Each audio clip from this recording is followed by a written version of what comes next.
Nung nakahawak na ako ng pera na malaki, doon na nasunod lahat nung layo ko na sa bisyo ko. Hanggat sa dumating ang araw, pabagsak na ako.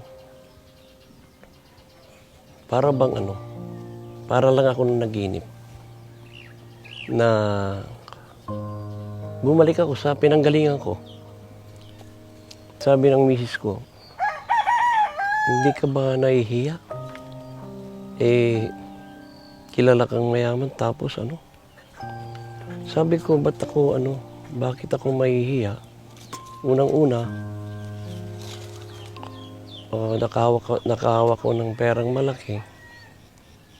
Sabihin nating nasubukan ko naging milyonaryo, pero wala akong natandang nasagasaan tao. Wala akong napasakitan kahit sa salita. Talagang ganyan ang buhay kako bata pa naman tayo kako. Mayroon pang pag-asa. Gusto ko, Lord, sabi ko, yung pakinggan mo ako. Yung pakinggan mo, yung prayer ko na, yung ako lang mag-isa. Di ba? Naniniwala kasi ako na babaguhin mo siya kako. Kasi ang sarap ng buhay. Yung luxury na pamumuhay, naranasan ko. Biglang nawala, ka? Di ba? Ang hirap ng ganun. Ibinigay, ibinalik ng Diyos. Di ba? Hindi ka pa ba doon? Hindi ka pa ba masaya doon?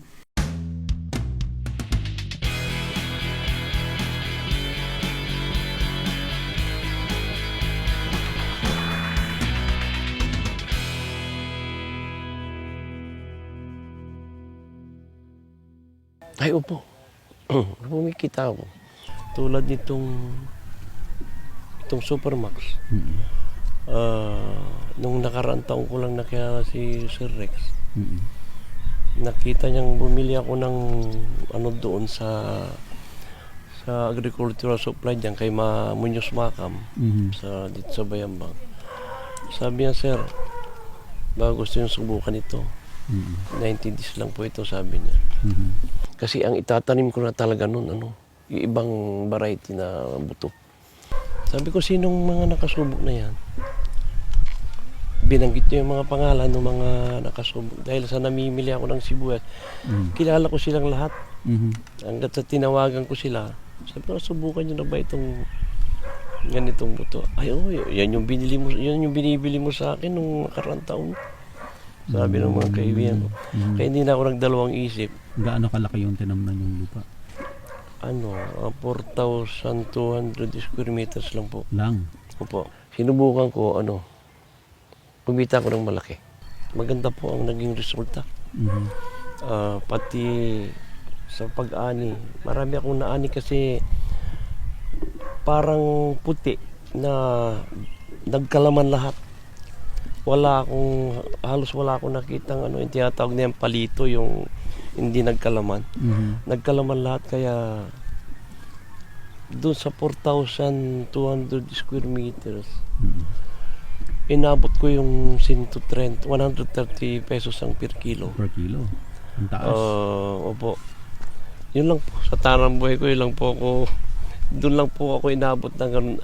Ngayon, ako lang kauna-unahan dito sa aming nakatikim nun kasi yung mga kasabay ko, yung mga pinsang ko, ang itinanim nilang buto yung 120 days. Nagulat na lang sila nung biglang nauna akong nung nag-harvest. Nung lumalaki na yung sibuyas namin, akala nila kung anong ginamit kong gamot. Bakit malaki ang diferensya ng paglaki. Nung 90 days nga, 85 days nga lang nun pwede nang salawsawan. Pero pinaabot ko pa ng 95 days para minsanan na ang ani. Hanggat sa nung bentahan na kami, yun, inabot ko yung 130. Sila nung mag-ani sila, 70 lang.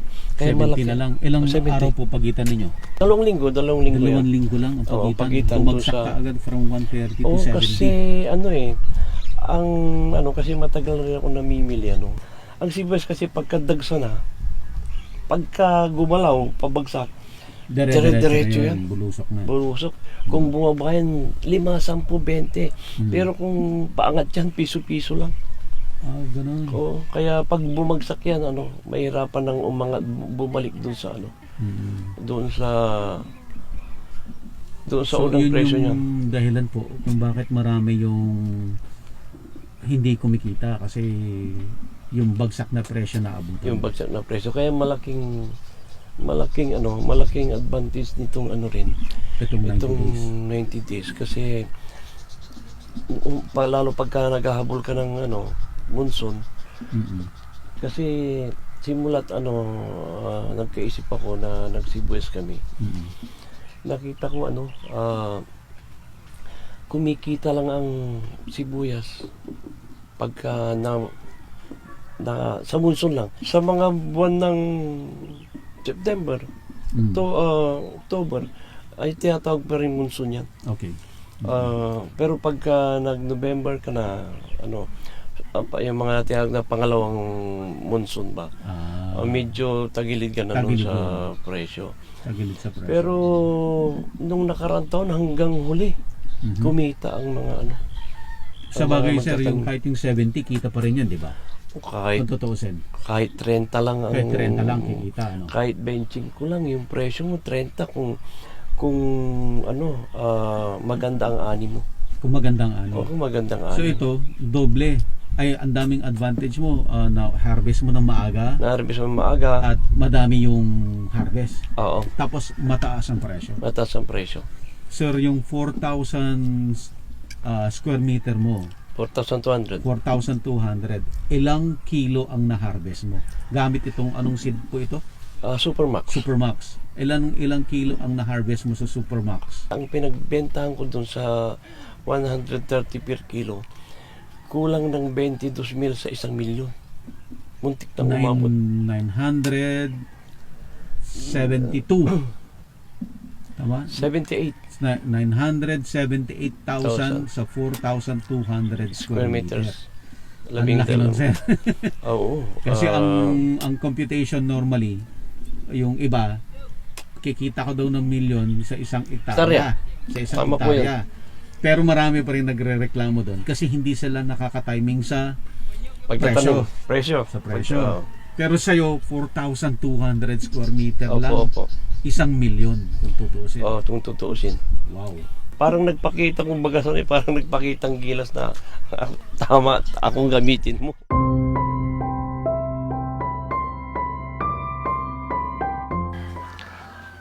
Mahirap lang ang buhay namin. Kutsiro ang tatay ko.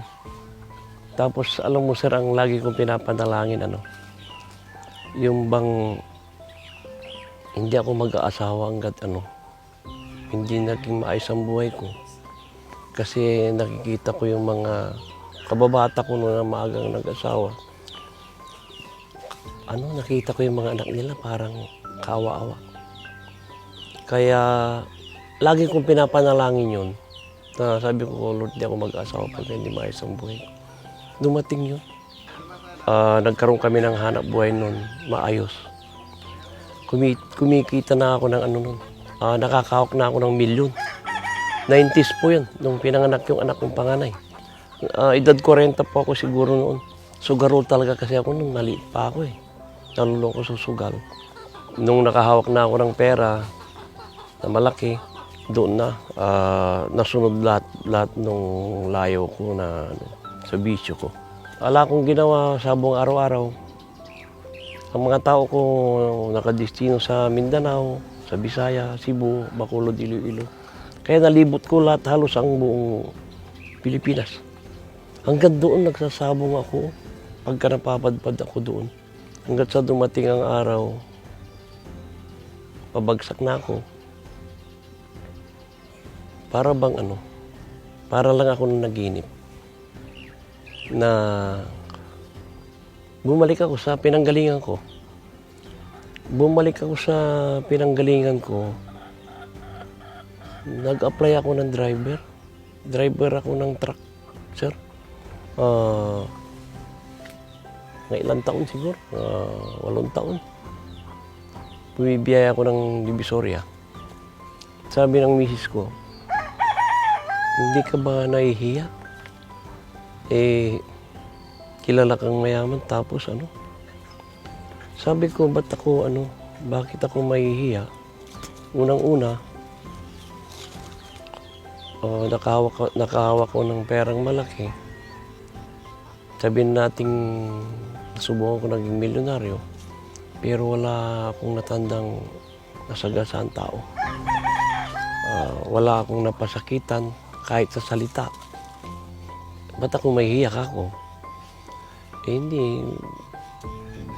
Yung mga taong maawa sa'yo, hindi mo maiaalis yung kako, pero talagang ganyan ang buhay kako. Bata pa naman tayo kako. Mayroon pang pag-asa. Malaki pa kako dahil ang nararamdaman ko sa pagkatao ko, yung nakadistino ako sa hindi mahirap kako, nakalabel lang ako. Ayun ang nararamdaman ko sa pagkatao ko kako.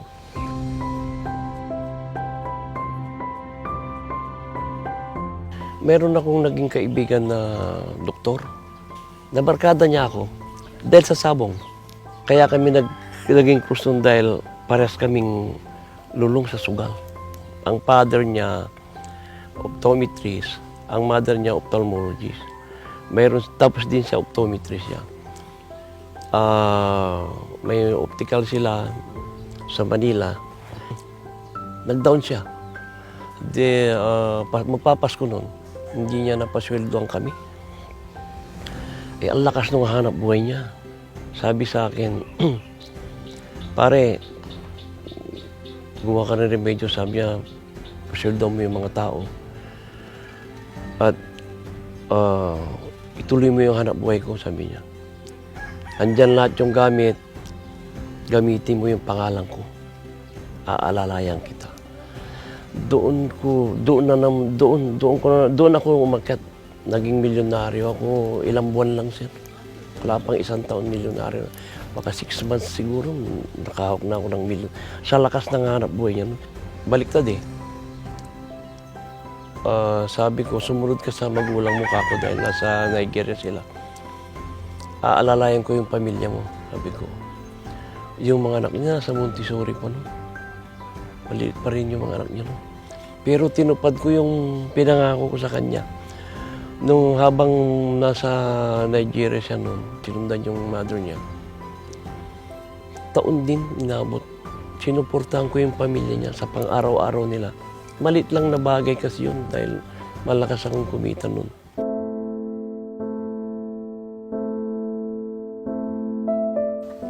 Nung bumalik ako, nung nag-down na ako noon, umuwi ako dito sa amin. Nag-aayos na ang tatay ko ng papeles no? Sa papuntang Amerika. Kaya nabigla na lang ako nung iniwanan sa akin itong mga sakay niya.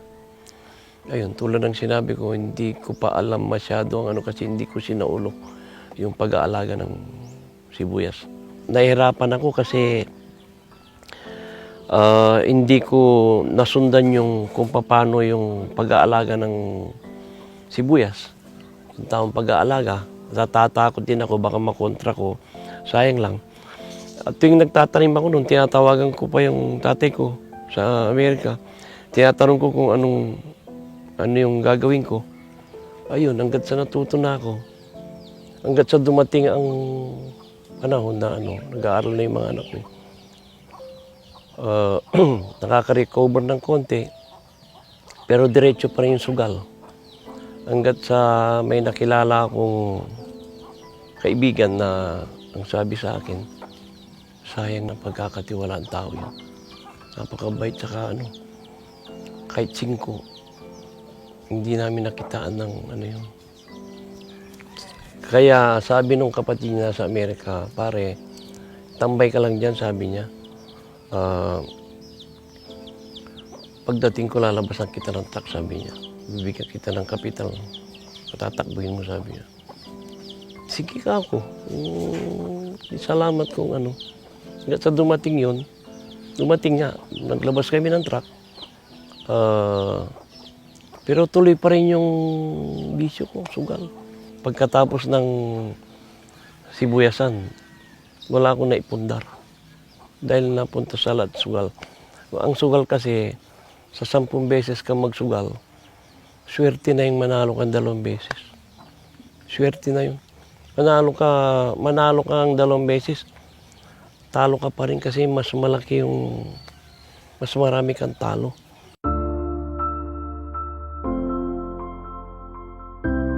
Kasi ang misis ko, born again eh. Lagi yung sinasabi sa akin, tumigil ka na, matanda ka na, sabi niya. Ang misis ko kasi, alas 4 pa lang, nagigising na yan. Tapos ang napansin ko, pumupunta pala dyan sa simbahan ng born again. Nananalangin siya. Nananalangin siyang, naririnig ko. Umiiyak. Tuwing umaga yun, bago umiiyak na nanalangin. Ma'am, kunento ni Sir, ano daw, pinanalangin niyo siya. Ang prayer naman kasi wala namang imposible yan, di ba? Kasi naranasan niya yung masarap na buhay, naranasan din niya yung from rag to riches, ganyan, from riches to rags, mga ganon. Pero sa kanya, hindi naman niya hinanap. Kundi yung nangyayari na karangyaan ba sa buhay, sa kanya parang naging hanggang naging lesson sa kanya. So yung pagdarasal, sabi ko, yung parang naging instrument ko lang para totally na ma-reach niya kung ano yung kinakalagyan niya ngayon. Hindi ako titigil manalangin hanggat hindi ka kumawala dyan sa bisyo mo, sabi niya. Sabi ko, alam mo, buhay ko na ito. Ang pakiramdam ko pagka hindi ako nagsugal para ako magkakasakit. Parang nagising na lang ako sa isang araw eh. Hindi na ako nagsusugal. Nung araw kasi pag may pera ko, hindi na ako makatulog. Parang dinuduro akong pumunta sa sugalan. Yun ang nararamdaman ko noon. Hanggat sa ngayon, nung napatigil niya ako, para lang ako naginip nung iisipin ko, paano ko naitigil yung sugal? At saka pag may pera ko ngayon, ngayon parang ayaw kong gastusin eh. Yung continuous praying lang. Yung hindi ka talaga magsasawa. Kasi parang kung titignan mo, yung pinagdaanan namin kasi, yung ang gandang buhay, tapos yung pagising mo na lang, wala ka na pala lahat. Naging adjustment ang nangyari. Parang ang hirap tanggapin na kung meron ka, yung meron ka dati, tapos bigla kang mawawala. Parang ang hirap tanggapin. Pero yun nga lang, nagpapasalamat din ako sa ating Diyos kasi nga, natutuhan naming mag-asawa. Yung pagiging, yung salita kasi niya na, kung ano yung meron ka, makontento ka. Diba? Itong pangalawang pagkakataon, parang masabi ko bang sir, ang swerte ko nasa kaibigan. Dahil yung unang yumaman ako noon, dahil doon sa kaibigan ko, itong pangalawa naman ngayon, yung kaibigan ko nasa Amerika, ganun ang tiwala sa akin. Pero ako naman, dahil sa ganun ang tiwala at saka talagang honest akong tao, yan? Malinis lahat ang yan. Tsaka niisipin kong dayain ko siya dahil hindi naman niya nakikita. Hindi ko magawa kasi naging sugar naman ako pero hindi ako lumaking yung bang may pandaraya sa buhay. Kaya ganun katiwala yung kaibigan ko. Kaya ako nasabing swerte yata ako sa kaibigan dahil tulad ng unang kinikwento ko sa inyo, medyo napalampas ko yun dahil sa bisyo. Pero ito parang napag-iingatan ko na yung itong nakaraang taon na pamimili namin, so yung pamimili lang sira, hindi yung kita sa bukid. Naka 3 million kami. Malinis yun.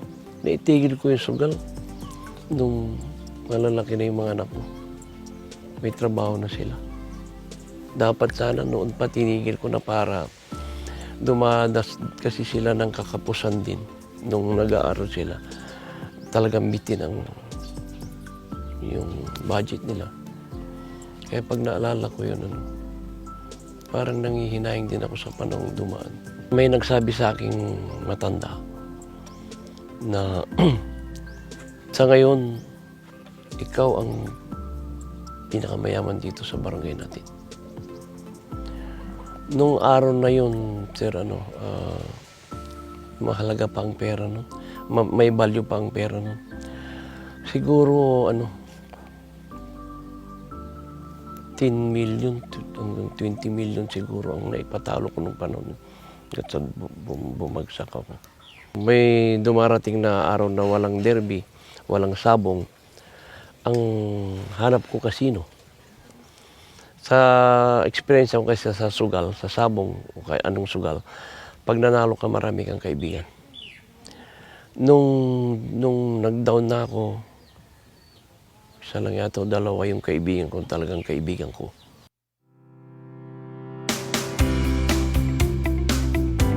Sir, ituro mo nga sa akin kung itsura ng sibuyas mo. Bakit yung sinasabi mo na naglalaman lahat? May ituturo ba tayo? Tulad po nito, tulad po nito, halos nagkalaman lahat.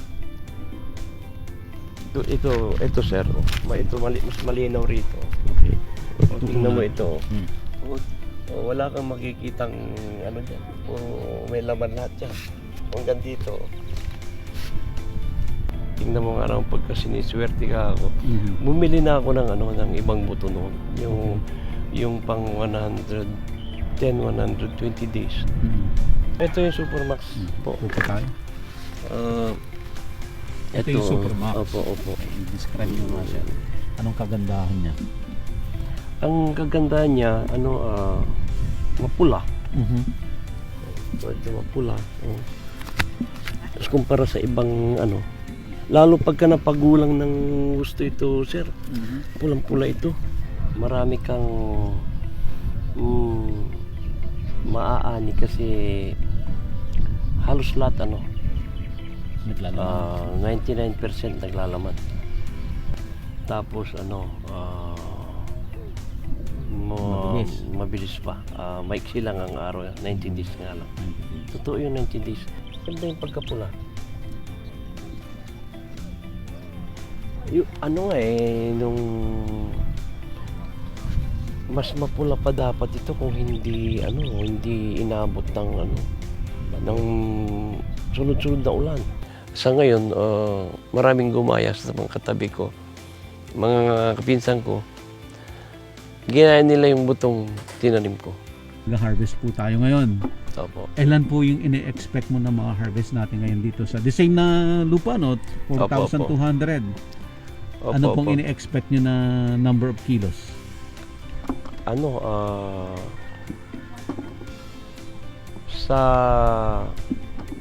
Hindi ba sa 5,000 siguro? 5,000 kilo. Tapos magkano po ang presyo ngayon, sir?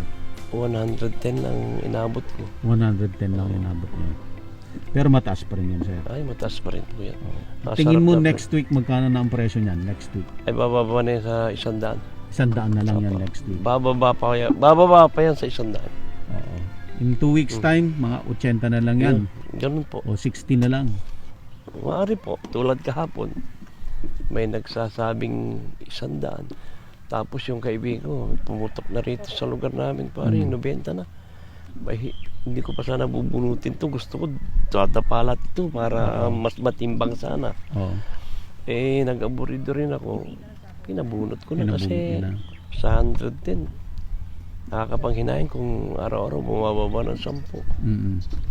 Pero at least sir, ang advantage mo, alam mo ang presyo talaga sa Maynila. Ay, opo. Araw-araw po akong tumatawag kahit sila. Nangumusta sila rito sa akin kung anong lakaran. Nung naging maayos na yung unang taon ng pagsasama namin sa pamimili, inalok niya akong kasi kasuhin ko yung lupay niya. Kasi maraming taon na siya sa Amerika. Nag-aabono pa. Walang pumapasok na yung income ba. Bali, yung binibigay niyang kapital, nalulugi pa. Hinawakan ko yung nagsasaka doon sa yung mga kasamak, yung mga katiwala niya. Unang binigay sa akin doon, 10 hektarya. Kumuha ka ng tao mo para mag-asikaso dyan. Ang labanan natin dyan, labas gastos, hati. Pahala ka na dyan sa tao mo. Pagkatapos ng unang croppings, yung second crop, ano ba, tinan mo yung sibuyas ngayon, no? Susunod tayo yung mais. Wala na akong pakialam yan. Puhunanan mo na yan, sa'yo na yan. Nagrenta kami ng nasa 16 na hektarya, may git. Itong taon na ito. Tapos dyan sa may parting Diaz, meron din kaming nirentahan dyan, mga may git 5 hektarya. Kaya mayroon pa sa Pantol na naiwang narenta namin noong karang taon, mga 3 hektarya. Kaya nasa may git 40 hektarya ang tinataniman namin ng sibuyas. Opo. May mga 40 hectares ka na tinataman. May git. May git. Okay. Opo.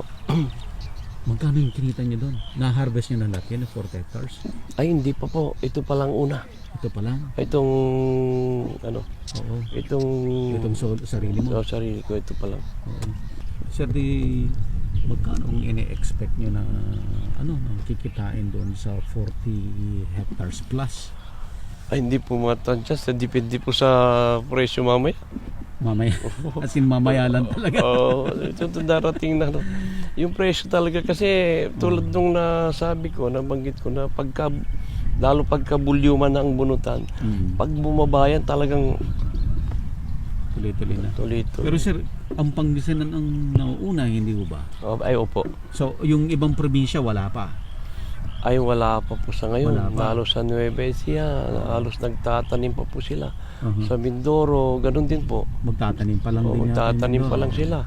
Nung unang taon nga na pinawakan ko yon, hanggat sa nakita niyang kumita. Sabi niya, ngayon lang ako, ngayon ko lang naranasan na kumita dyan sa lupa. Sarili ng lupa yun. Yung malakas na bus ko sa Divisoria yun. Puring-puri sa akin dahil magaling daw ako magsibuyas. Tuwing umaga na dumarating ang sibuyas na galing dito, talagang piling-pili. Hindi ko naman sinasabing magaling ako, marunong ako sibuyas. Pero ang nagturo sa akin talaga sila rin. Dahil ang hinahanap ko, yung gusto nila. Dumating ang araw na ang bilihan ni 90. Papabunan ito ko, 90. Bay nung maghahakot na kami, pumutok ng 80. Tumawag sa akin, sabi, paano ito kuya? 80 na lang rito sa Divisoria, pumutok na Malaking lugi natin. Wala tayong magagawa ka ako. Sige, luwas mo yan, bahala na, sabi niya. Pagdating doon, ang order niya 3 forward. Pagdating doon, ang sabi sa akin, kuya, huwag mo nating kwentahin ito kasi pag kwenta ko ito, malaking malulugi sa atin, sabi niya. Sige, bahala ka ako. Pagkaraan ng ilang biyahe ko, kumita siya. Kuya, kukwentahin na natin yung biyahe mo. Magkano magkano ang overhead mo sa lahat-lahat ng yan? Sabi ko, ang biyahe ko kasi, sa bawat kilo, 2 piso ang napupunta sa overhead yan. Andiyan na yung bayad ko sa mga tao, sa red bag, sa trackings, lahat-lahat kako. Kaya 2 piso ang naalis diyan kako. O kung bulyuman naman, sa 2 piso may natitirang 25 centimos. Binigay niya yung 2 piso. Kumita pa ako ng 5,000 doon sa malulugi sana. Kaya sabi niya, ayaw kita lugihin kasi baka magpahinga ka, sabi niya.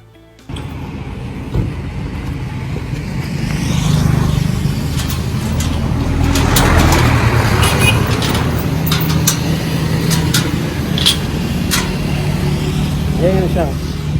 Yan yung sang. Sabi sana, piling tubig.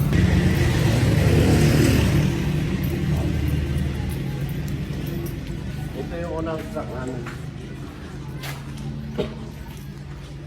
Ito yung unang nabili namin noong unang taon na biyahe.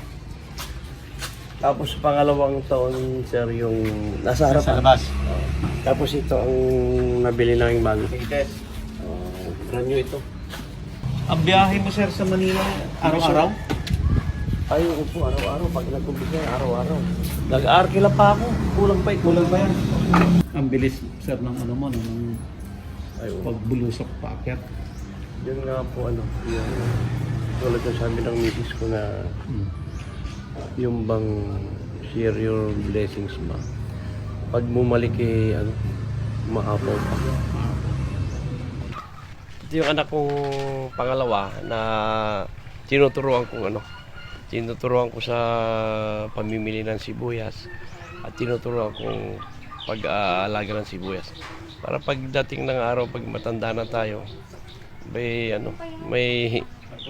magtutuloy.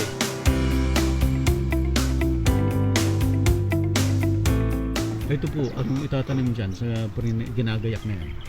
Ay, tinaniman ko kahapon ng ng sibuyas din. Sibuyas? Sinabugan ko ng buto kahapon. Pangpasok sa storage po yan. Pang storage. Pang storage. So, ang strategy nyo pala, sir, maaga kang nagtatanim para doon sa fresh na onion. Opo. Tapos, magtatanim ka ulit para naman sa storage. Para sa storage. Ang tinataniman ko ng pang storage, yung mababang lugar ba na hindi mo pwedeng taniman ng mga panahon ng umuulan pa. Kasi napupundo ng tubig yan eh.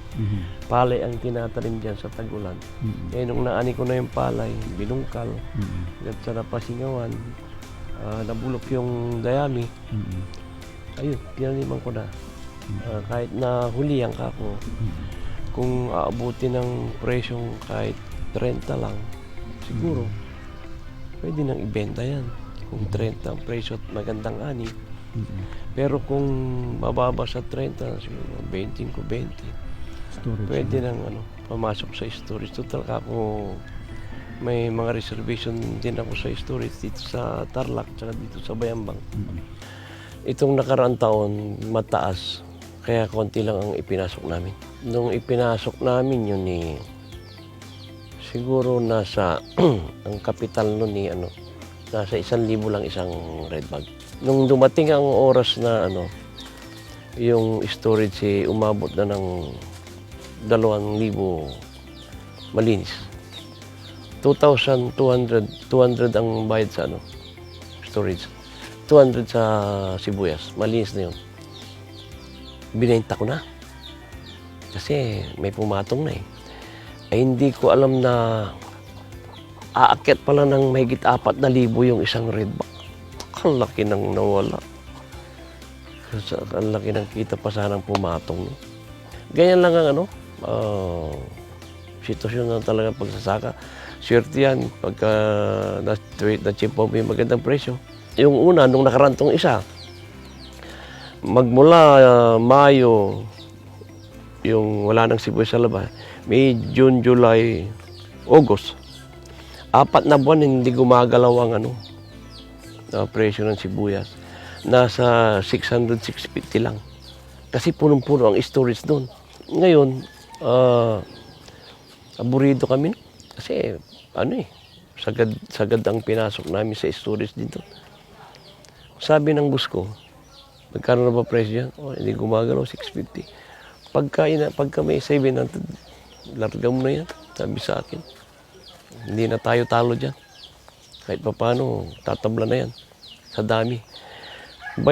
Pagkaraan ng 1 linggo, 2 linggo, diretso na yung umakit ang presyo. Umabot ng 2,000 yata may. Sabi nung bus ko, hindi pa natatapat sa atin yan.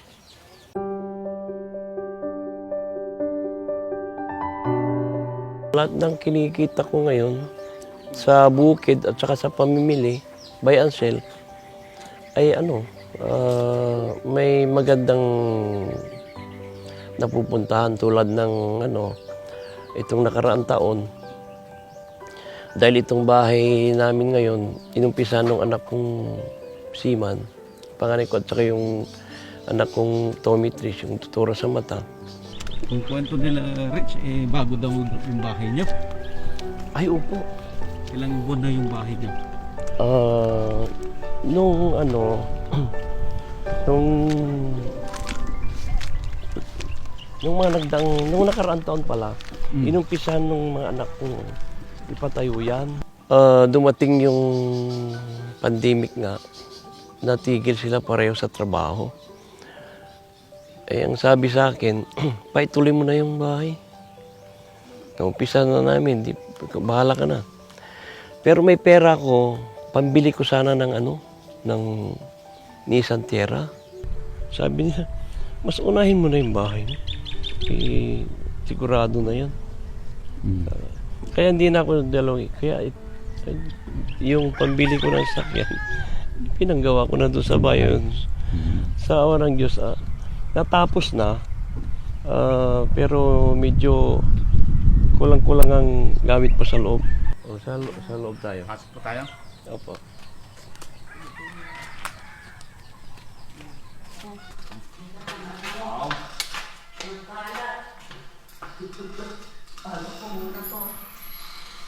Ayan.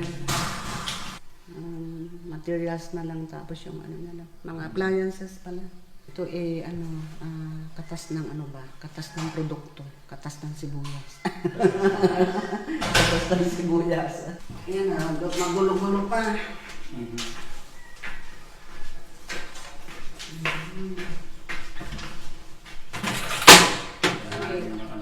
Malapit na rin matapos. Ayun, ako nang nagtuloy ng bahay sa hiling nila.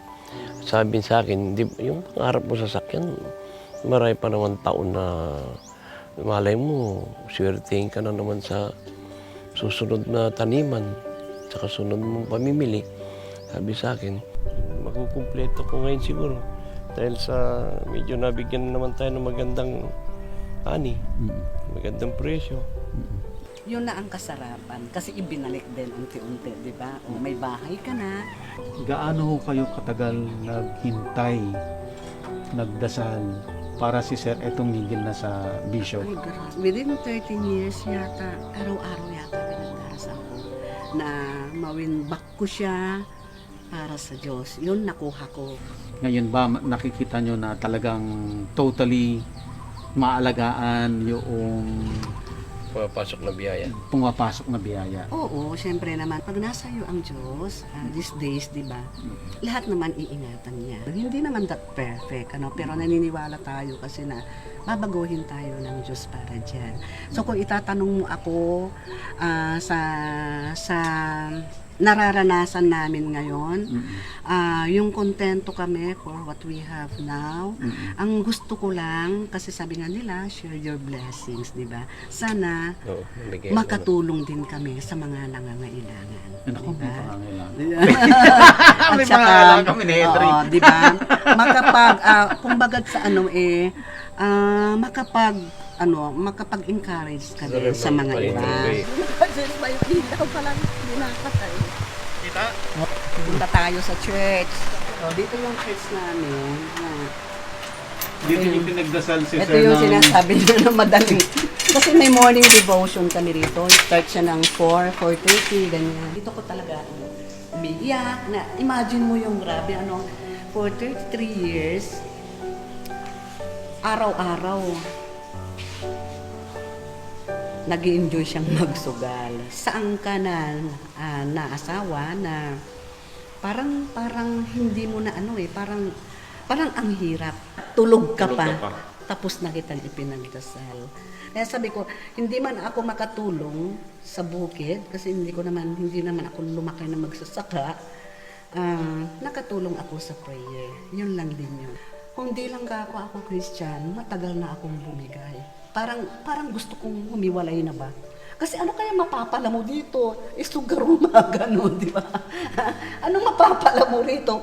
Pero yun para at the end, gano'n naman talaga Ang Diyos naman talaga, parang maghihintay ka, di ba? Nag-stay ako rito ng 4 a.m. Tulog pa siya, wala pa siyang kaalam-alam. Andito na ako. Madilim ito. Gusto ko ng madilim. Gusto ko, Lord, sabi ko, yung pakinggan mo ako. Yung pakinggan mo, yung prayer ko na, yung ako lang mag-isa. Di ba? Naniniwala kasi ako na babaguhin mo siya. Kako. Kasi ang sarap ng buhay. 4 ang katulong ko. Biglang nawala. Araw-araw namimili ako ng damit ko. Yung luxury na pamumuhay, naranasan ko. Biglang nawala, ano ka? Di ba? Ang hirap ng ganun. Pero hanggang sa naging for 13 years nga naging Christian ako, yun na yung naging panlaban ko. Kung maganda ang kita, tutulong tayo sa mga nangangailangan. Kako. Hindi kasi ibinalik ng Diyos. Di ba? Hindi ka pa ba doon? Hindi ka pa ba masaya doon? Ang masasabi ko lang, lalo na yung mga katulad kong sagad sa bisyo, alam nyo kasi ang bisyo, ano yan, andyan na yung mapapabayaan mo ang pamilya mo. Pag napasubo ka, dumarating ka sa mga masaya ka, pati ang pamilya mo, lalo na kung tanggap nila yung panalo mo sa sabong. Pero ang misis ko, ayaw niya. Yung napanalunan ko sa ayaw niya. Kaya ang masasabi ko, mas masarap ang pakiramdam kung wala ka nang iwanan mo lahat yung sagabal sa buhay mo. Unang na yung bisyo, yung hindi magandang gawain, mas mabuting tulad ko, nakilala ko na si Lord. Nakatikim ako, nakaramdam ako ng kaginhawaan sa buhay, hindi lang sa pera, pati sa pakiramdam. Parang ang sarili ko parang napaka-presko ng pakiramdam ko. Kasarapan lang talaga. Natuto kami. Doon sa pagkakamali na yon, may lesson na napulot doon. Sa pagtatanim naman ng sibuyas, kailangan marunong ka talagang hindi yung katulad ng ibang nakikilala ko na nagtatanong siya dahil hindi sila marunong. Mahirap di sa palaran kung hindi ka marunong. Kasi malaki ang kapital ng pagtatanim ng sibuyas. Ngayon, nakakaranas ako ng kaginhawaan sa buhay. Hindi kaginhawaan sa pera. Ando na tayo, may pera ko pero konti lang. Yung kaginhawaan ba sa pakiramdam sa katawan? Na wala ka ng bisyo, wala ka ng intinding utang. Hindi katulad ng araw nagsusugal ako. Kaliwat kanan ng utang ko na pag napasubo ako sa sugal. Kahit na kumikita yung bukid ko noon, pagdating ng anihan, pambayad lang sa utang. Minsan, nung araw pa nga, nakita ko yung sibuyas ko, nagkakalaman pa lang eh. Umpisan ko ng mangutang kasi mayroon ng pambayad eh. Yun ang naging buhay ko. Pero sa ngayon, medyo maayos na. Kaya thank you kay Lord dahil hindi niya ako pinabayaan.